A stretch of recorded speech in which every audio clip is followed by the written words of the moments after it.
थारैनो जोबोद मोनसे मोजां परिबेसखौ नुनो मोनदों। दा कक्लाबारियाव उफ्रा बिसायख'थि जाना थांगासिनो दङ आरो 8 तारिखआव बियो भट जागोन। दा आंखौ गुबुन गुबुन ओनसोलाव जेरैबायदि जोंनि माखासे मावथि फारियाफोरखौ राननानै होदों, थिग बेबादिनो आङो नैबे खामारदैसा प्राइमारिनि बेन्दोङाव थानाय गामिफ्राव आंखौ बेरायनो होदों। दा बाव आङो बेरायनानै नुनो मोनदों मोजां मोनसे परिबेस। मानो होननानै बुङोब्ला थांनाय समावबो बेवहाय आथिखालनि बिटिआरनि चिफ प्रमद बर' बिथाङानो बिजाथिमोन आरो बिथांखौनो बे ओनसोलनि मानसिफ्रा देरहाहोदों। आरो दिनैनि तारिखआवबो जिहेतुके जोंनि बिटिआर ओनसोलाव प्रमद बर' दैदेननाय मोनसे सरकारा सोलिगासिनो दङ आरो सोलिबाय थालांगोन। बेखौ नोजोर बोनानैनो दिनै बे समस्तिनि मानसिफ्रा, बे ओनसोलनि मानसिफ्रा बेखौनो बयबो बुंसोलायदों जे थांनाय बाराव जों जेरैबायदि भट होनानै देरहाहोदों, एबार बांसिनै जोंनि जे बिजाथि मन्टु बर' बिथांखौ ट्रेक्टरनि सावगारियाव होनानै बांसिन भटआव देरहाहोनो थाखाय बिथांमोना साखाफारा जादों। आरो मोनसे रेकर्ड बे कक्लाबारि समस्तियाव जादों। थांनाय 17 बोसोराव जे खामानिया जायाखै बेखौ नैबे 17 मासनि गेजेराव कक्लाबारि समस्तियावनो 26टा लामा अलरेडि जाखांबाय आरो गोबां माखासे फिसा फिसौ खामानिफोर दं बेखौ बुंला, खिन्थु लामायानो अलरेडि 26टा जाबाय। दा बेखौ नायोबा गोबां बहाय खामानि जाबाय। आरो लोगोसेयै जिहेतुके जोंनि मानाव गेदेर चिफ प्रमद बर'आ दिनै जोंनि बिटिआर ओनसोलाव जौगानायजों लोगोसे सान्थिनि हाबाफारि लानानै बिथाङा खामानिखौ मावनो थांगासिनो दं। आरो जोङो सान्थिनि हाबाफारिखौ बेखौनो बुंनो नागिरदों जे बिपिएफनि माखासे दैदेनगिरिफ्रा होनदों बे ओनसोलाव सान्थि एकर्ड जादोंबाबो सान्थि फैयाखै होननानै।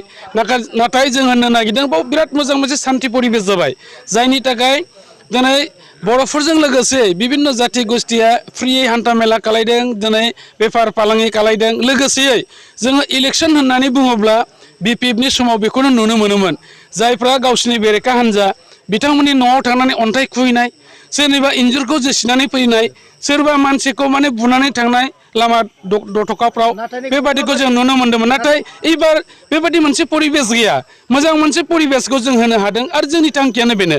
दा बेनिखायनो जों बुंदों सान्थिया बहाय बहाल जाबाय आरो जौगानायाबो स्टार्ट जाबाय। आरो जिहेतुके जों बयबो नुदों थांनाय 1 बोसोरफ्रामा कर'नानि थाखाय मा जादोंमोन, बे हालामनिफ्राय बै हालामाव थांनो हाया, अफिस आदालत खालायनो हाया, सरकाराबो खामानि मावनो हाया। बेनिखायनो माखासे डेभेलपमेन्टेल जि वार्क बेयो माने थाथ'नांगौ गोनां जादोंमोन। दा बे जोबनाय लोगो लोगो जों खामानिखौ स्टार्ट खालायबाय। मा इस्यु लानानै नोंथाङा नैबे समाव बिसायख'थि फोसावदों? जोंना आलादा इस्यु जेबो गैया। जोङो सिगां जे निर्बाचननि जों इस्ताहार होदोंमोन, बाय इलेक्सननि थाखाय आलादा जेबो गैया। जोंनिया बेनो, जोङो बिटिआर एकर्डआव जेखिनि दफाफोरखौ जोङो सुक्तिनि गेजेरजों मोननो हादों, जेखिनि इन्स्टिटिउसनखौ गायसनजागोन बेखौ गायसननायजों लोगोसेयै बिटिआर हालामाव थानाय खना खनला गासिबो हालामा जौगानांगौ। आरो जोंनि लाइमोन रोंगौथि गोनां जायफोर लाइमोनफोर दङ, सेंग्रा सिख्लाफोर, बिथांमोनखौ थोंजोङै साख्रि नङा, जोङो बाव हयथ' एखमबा भुल बुजियो, साख्रि होनबा गभर्नमेन्टनि जबखौल' बुजिया, गुबुन गुबुन बिथिङाव गावनि आथिङाव गसंथानो हानाय जिखिनि माखासे राहा लामा बेखौ होनो थाखाय जों नाजादों। आरो जोंनि आबादारिफोरखौ सिगां समफ्राव जेबादि फेसिलिटि होनो हायाखैमोन, बेखौ जोङो गोबां माखासे फेसिलिटि होनानै आबादारि बिथिङै जाहाथे खामानि मावनायखौ जोङो आरोबाव साबसिनै लाबोनो हायो। जों दिनै नुदों वार्क कालचाराव जोङो बिराद माने फावसिनानै थालांबाय। जोंनि दुब्लिफ्रा ओरैनो गोग्लैसोनानै थायो, बेखौ जाहाथे जों मोजाङै इउज खालायनो हायो, आबाद मावनो हायो, बे बिथिङै जोङो माने मोजाङै खामानि मावगोन। आरो गासै बिथिङाव बुंनो थाङोब्ला जौगानायनि खामानिफोरखौ दिनै मावनो थाखाय आखायाव लाबाय। आरो नोंथांमोना निस्सय मिथिगौ बिटिआर एकर्डनि गेजेरजों जेरैबायदि सेन्ट्रेल गभर्नमेन्टनिफ्राय जोंनो जेखिनि हरनांगौमोन बिथांमोना रां राशिखौ, बेखौ दिनै हरनो थाखाय थांखि लाबाय। दाखालिसो नोंथांमोना नुदों जे एबार 1990 लाख थाखाखौ अलरेडि बिथांमोना हरनो अलरेडि फोसावनाय जाबाय। आरो बेजों गोबां प्रजेक्टखौ लानाय जागोन। आरो निजा बबिया बिटिसि सरकार, बेखौबो नोंथांमोना मिथिदों जे जोङो खामानि मावगासिनो दङ। नोंगौ जे रन्जन दैमारि बिथाङा दाबो जेलावनो दङ। आरो नोंथांमोना मिथिगौ आइननि पालरफोरावबो जों माखासेखौ जों मिथिनानै लानांगोन। बे सागान सुक्ति जानायनि सिगां बिथाङा कनभिक्टेड जादोंमोन। दा कनभिक्ट जानाय सासे माबाखौ खेबसेनो लाबोनो हायाबा मोनसे प्रसेस थायो।